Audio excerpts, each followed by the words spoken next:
बजे जाना, पूरे 4:39 होगी, 21 मिनट बाद चले जाना और कल को फिर आना। माननीय विधायक जी, आपका बहुत बहुत धन्यवाद। और अपनी पीड़ा में रखूंगा, उससे पहले मैं 1 मिनट विधायक जी आपके लिए कहना चाहता हूं कि अभी तो ये सिर्फ अंगड़ाई है और आगे पूरी नहीं, ऐसा नहीं, अभी तो ये सिर्फ अंगड़ाई है, आगे पूरी लड़ाई है। और माननीय विधायक जी, पहली बात तो ये आसान नहीं कि पुलिस प्रशासन आपको मन से और धरने स्थल से उठा ले, लेकिन अगर ये हो भी गया 1% तो आपके बाद मैं भी अतुल प्रधान, और आप बताओ कितने अतुल प्रधान है? कहो तो मैं भी अतुल प्रधान, मैं भी अतुल प्रधान, बताओ कितने अतुल प्रधान है? माननीय विधायक जी, इस शहर में इतने अतुल प्रधान होंगे, पुलिस प्रशासन पहचानने में और गिनने में परेशान हो जाएगा। अब दूसरी बात, मैं आपको अपनी पीड़ा बताना चाहता हूं। ये अस्पतालों के लिए सत्याग्रह जो माननीय विधायक जी कर रहे हैं, ये कोई आसान लड़ाई नहीं थी। बहुत बड़े मगरमच्छ हैं, बहुत बड़े वाले डाकू और लुटेरे हैं, लेकिन उन्हें विधायक जी की ताकत का एहसास होता जा रहा है कि हाँ, कुछ होगा तो जरूर, इस सत्याग्रह से कोई रास्ता निकलेगा तो जरूर। 5 बजे खत्म। इन्हीं अस्पतालों की गिनती में एक अस्पताल है ITO के पास, हयात हॉस्पिटल, जिसे चलाती है डॉक्टर बुशरा असलम, गायकनिक है। मेरी छोटी बहन, जिसकी मैंने 1.5 साल पहले शादी की थी, उसकी पहली डिलीवरी थी, और जब से रूटीन चेकअप शुरू हुए तो सारे चेकअप उसी हॉस्पिटल में, उन्हीं की लैब में हुए। 18 अगस्त को डिलीवरी पेन होने की वजह से मेरी छोटी बहन को सुबह 5:30 बजे हयात हॉस्पिटल में एडमिट कराया गया। 6:30 बजे बड़े ऑपरेशन से उसे बेटा हुआ। बेटा होने के बाद जैसा हमने सुना है, जैसा हमने देखा, अब और चीजों का पता चल रहा है। 8 पॉइंट यूनिट ऑपरेशन के लिए 8 पॉइंट होना चाहिए, लेकिन ये हॉस्पिटल वालों ने हमें खुद बताया था कि 6.5 पॉइंट ब्रेक था। 8 से ऊपर होना चाहिए कम से कम। प्रधान जी 8 है, 8 से ऊपर ही होना चाहिए, लेकिन उन्होंने 6.5 पे ऑपरेशन कर दिया। हमसे ऑपरेशन करने के बाद 2 यूनिट ब्लड मंगाया, हमने तुरंत भाग के 2 यूनिट ब्लड लाके दे दिया। ऑपरेशन करने के बाद अमूमन हल्का सा भी किसी का ऑपरेशन होता है तो उसे पेशेंट को OT से निकाल के ICU में रखते हैं, लेकिन ये अचंभे की बात है कि उस लड़की को OT से निकाल के सीधा कमरे में शिफ्ट कर दिया, सीधा कमरे में। 1 सेकंड के लिए भी ICU में नहीं रखा गया। आधे घंटे बाद उसकी तबीयत ज्यादा बिगड़नी शुरू हो गई। जब तबीयत बिगड़ने लगी तो हम स्टाफ से ये कहते रहे कि भैया डॉक्टर को बुलाओ। अच्छा, हमने उस हॉस्पिटल में खास तौर से इसलिए कराया था क्योंकि वो डॉक्टर बुशरा असलम ऊपर ही रहती है हॉस्पिटल के, तो आदमी को क्या होता है ना, अध्यक्ष जी के भाई वो डॉक्टर यही है, देखेंगी जल्दी, जो है जरूरत पड़ेगी तो देख लेंगी, उपलब्ध है।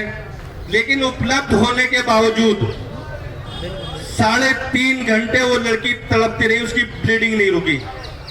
हम स्टाफ से मिन्नत करते रहे, हाथ जोड़ते रहे कि डॉक्टर साहब को बुला दो, डॉक्टर साहब को बुला दो, लेकिन डॉक्टर साहब 10 सीढ़ी उतर के ऊपर के माले से नीचे के माले पे नहीं आई। 3.5 घंटे।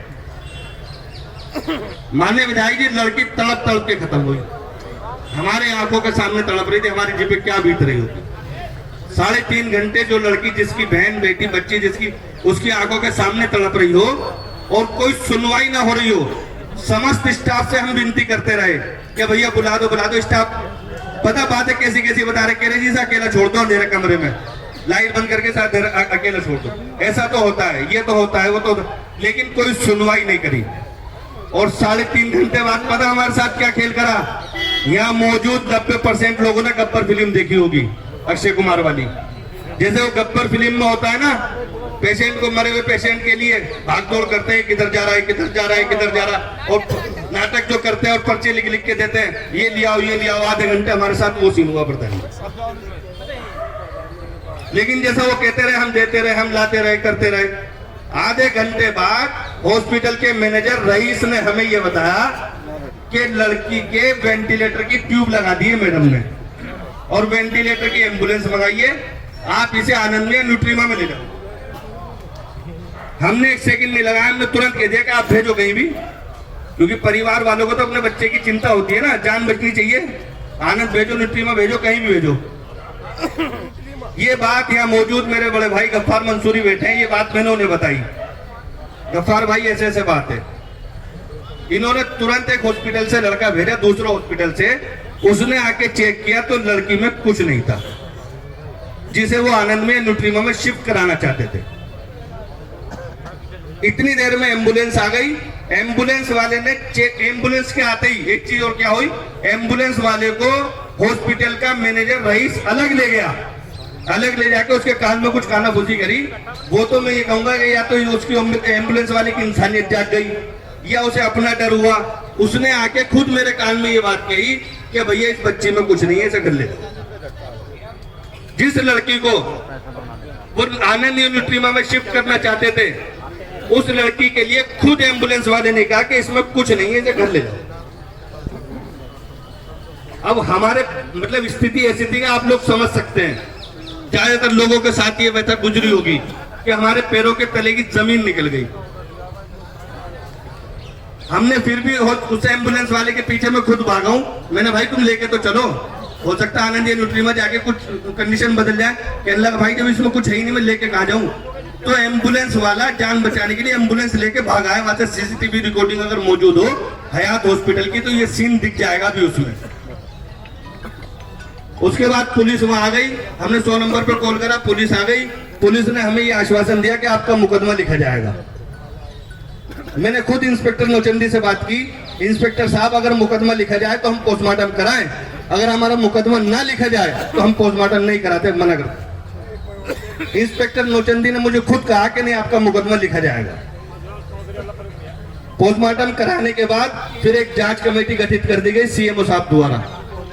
सीएमओ साहब की जो जांच कमेटी थी उसने खुद अपनी जांच में ये कहा कि इस तरह की परेशानी इस कंडीशन में आ जाती है, लेकिन ये साफ प्रतीत होता है कि डॉक्टर बुशरा असलम मरीज का इलाज करने में असफल रही,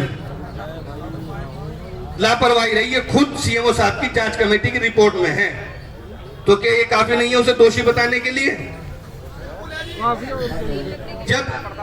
जब सीएमओ साहब की जांच कमेटी ये कह रही है कि लापरवाही रही और डॉक्टर मरीज का इलाज समय रहते कर नहीं पाए, इतना होने के बावजूद भी इतने बड़े मगरमच्छ हैं कि उस पर मुकदमा होने को तैयार नहीं है। हमने फिर आरटीआई के जरिए सीएमओ साहब से जवाब मांगा कि सीएमओ साहब आप ये बताएं, आपकी नजर में हयात हॉस्पिटल और डॉक्टर बुशरा असलम दोषी है या निर्दोष है? आप क्या मानते हो उन्हें? अगर आप मुकदमा नहीं कराना चाहते तो ये बताओ कि निर्दोष है। तो सीएमओ साहब की हिम्मत नहीं हो उसे निर्दोष लिखने की। माननीय विधायक जी ने पिछली बार सीएमओ ऑफिस पर धरना दिया तो माननीय विधायक जी ने खुद कहा सीएमओ साहब से, मैंने खुद कहा सीएमओ साहब से, सीएमओ साहब आप अगर चाहें तो इस तरह के और भी पीड़ित लोग हयात हॉस्पिटल के और हॉस्पिटलों के आपके सामने आ जाएंगे, लेकिन आप कार्रवाई क्यों नहीं करना चाहते? आप क्या इंतजार कर रहे हैं? कितनी औरतों को मरवाना चाहते हैं? लेकिन सीएमओ साहब या प्रशासन कोई सुनवाई करने को तैयार नहीं, आईएमएस सुनने को तैयार नहीं। इंसान की जिंदगी को बिल्कुल इन लोगों ने बेकार समझ लिया है। इन लोगों की नजर में इंसान की वैल्यू कुछ नहीं। माननीय विधायक जी आपका बहुत बहुत धन्यवाद। मैं खुद ही संचालन इसलिए कर रहा हूँ कि शॉर्ट में करते फिर आप चले जाए। बिल्लू भाई हमारे पाकपत के पूर्व जिलाध्यक्ष हैं, लीजिए बिल्लू भाई। और फिर एक हमारे